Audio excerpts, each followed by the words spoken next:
경기도 김포울의 박상혁 의원입니다. 어떤 질의를 드릴까 좀 고민을 하다가 제가 전에 대통령 비서실에서도 인사를 했었고, 그리고 조금 전에 저녁 전에 동료 의원이 우리 이재명 정부의 인사 얘기를 했기 때문에 이 문제에 대해서는 반드시 짚고 넘어가야 되겠다라는 마음으로 인사 얘기를 좀 해볼까 합니다. 조금 전 동료 의원 중에 한 명이 질의를 하면서 우리 이재명 정부의 인사와 관련되어서 전과자 운운하는 언급이 있었습니다. 저는 매우 참담하고 분노를 금할 수 없었습니다. 김민석, 윤호중, 김윤덕, 김영훈, 그리고 우상호 수석까지 청춘의 모든 시간을 갈아엎었던 이런 분들을 전과자, 정말 말문이 막히는데요. 민주화와 노동운동으로 우리 사회를 조금 더 낫게 하려고 했던 이런 분들, 우리 강 시장님 어떻게 생각하십니까? 우리 그 언급에 대해서. 네, 의원님의 질문에 대해서 저희가 평가할 처지는 아니고요.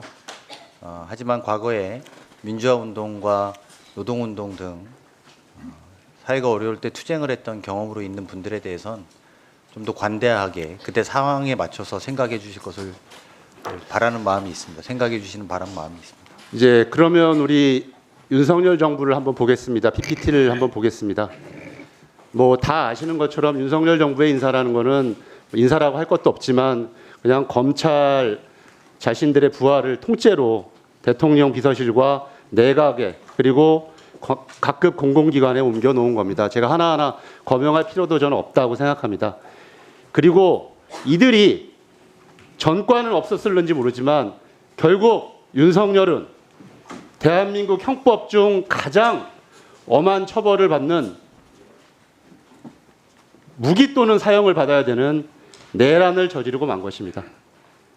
결국 이들의 도덕의식 그리고 법의식, 국민에 대한 생각이 무엇이 있는지를 저는 이 인사를 통해 보여줄 거라고 생각합니다. 심지어 검찰 수사관들까지 이런 식으로 모든 공공기관에 대부분 보시면 알겠지만 자신이 따르던 검찰의 사무국장들이 각급 공공기관에 상임감사를 했습니다. 이게 바로 윤석열의 인사였고 윤석열 카르텔이었습니다. 하나 더 PPT 좀 보셨으면 좋겠습니다. 제가 얼마 전에도 나온 것처럼 오늘 김영미 의원 질의도 좀 있었긴 한데요.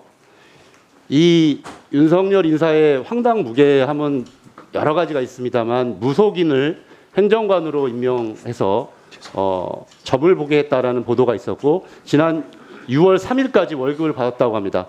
강 시장, 이 사람이 임명된 것이 맞습니까? 인사사항에 대해서는 저희가 확인해 드리기가 좀 어렵습니다, 의원님. 그렇게 따지면 또 길게 시간을 좀 버리긴 어렵습니다만 여러 가지 보도를 봤을 때 실제로 임명되어서 마지막까지 일을 하고 저는 그 일이 과연 무엇이었을까 궁금하고 마지막까지 월급을 탄 것으로 보여질 때 이런 인사가 과연 인사인가라는 생각이 듭니다. 다음 PPT 좀 보여주시죠. 그리고 결국 지금 특검의 수사를 받고 있는 문고리 3인방,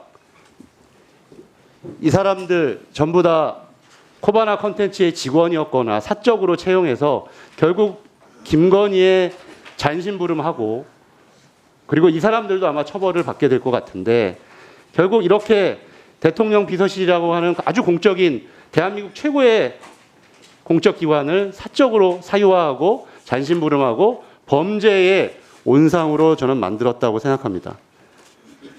여왕 김건희의 수족 노릇을 한 거죠.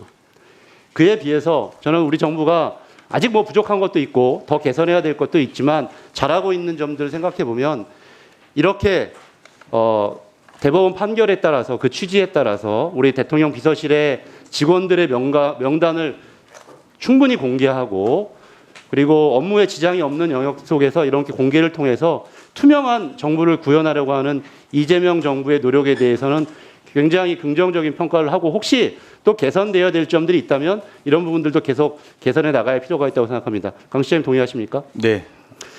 더 나아가서 저는 이재명 정부 인사 아직도 또 말씀드린 것처럼 개선해야 되고 겸허한 점이 있지만 권오을 보훈부 장관, 이석연 우리 국민통합위원장, 허은하 국민통합비서관 그리고 송미령 장관처럼 전임 정부거나 또는 과거에 다른 생각을 가졌던 분들도 과감하게 기용해서 국민통합정부로 만든 이런 인사들 저는 굉장히 긍정적이고 굉장히 많은 우리 국민들이 좋은 평가를 갖고 있다고 생각합니다. 우리 강 시장님 인사위원장으로서 이 부분 관련돼서 한 말씀 주실 수 있습니까? 네. 나라가 정말 어려운 상황이라고 인식하고 있고 이 어려운 상황에서는 과거의 행적이나 여야의 문제가 본질이 아니라 실력 있고 충직하게 일할 수 있는 사람으로 여야를 가리지 않고 쓴다는 게 대통령님의 생각이고 저희 대통령실도 그렇게 구성하고 앞으로도 그런 노력을 계속해 나가겠습니다. 예, 시간이 조금 남아서 말씀드리겠습니다. 뭐 인사 문제와 관련되어서는 자화자찬할 필요도 없고 언제나 또 그렇다고 해서 너무 주눅들 필요도 없습니다. 적재적소의 인사를 또 적소적재의 인사 원칙을 가지고 바른 인재를 찾고 또 바른 곳에 바른 사람들을 적용하는 게 가장 전 중요한 원칙이라고 생각합니다. 우리 강원식 실장께서 지금 인사위원회 위원장이기 때문에 앞으로 그런 작업들을 좀 부단히 해주셨으면 좋겠다는 생각을 하고요. 오늘 보니까 강원식 실장에 대해서까지 공격을 하는 거 보면 강원식 실장에 대한 정치적 위상 이런 부분에 대해 많이 우리 또 야당에서도 많이 부담스럽지 않냐라는 개인적인 생각도 해봅니다. 앞으로 우리 이재명 정부는 더욱 겸손하고 통합 그리고 개혁 이런 원칙과 가치를 가지고 인사를 잘 해주실 것을 부탁드리겠습니다. 이상입니다. 네, 명심하겠습니다. 네, 수고하셨습니다.